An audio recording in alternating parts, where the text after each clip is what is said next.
स्वामी समर्थ अध्याय 10. अक्कलकोटच्या मठात एक संध्याकाळ विशेषच सुंदर होती. आकाशात ढग, मंद वारा आणि परिसरात शांततेचं एक विलक्षण गूढ वातावरण. स्वामी नेहमीप्रमाणे भक्तांसोबत बसलेले होते.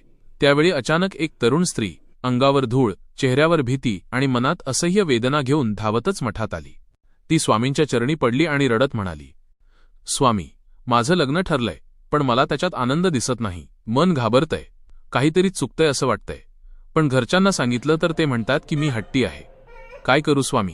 माझं मन का इतकं अस्वस्थ आहे? स्वामी काही क्षण तिच्याकडे स्थिर नजरेने पाहत राहिले. त्यांच्या दृष्टीला जणू तिच्या अंतर्मनाचा आवाज ऐकू येत होता. स्वामी शांत आवाजात म्हणाले, निर्णय नेहमी दोन असतात, एक जो डोकं सांगतं आणि एक जो मन सांगतं. ती स्त्री रडतच म्हणाली, स्वामी, माझं मन जोरात ओरडतंय, पण मला समजत नाही की हा भीतीचा आवाज आहे की सत्याचा. स्वामींनी एक छोटा दगड उचलून तिच्या हातावर ठेवला आणि म्हणाले,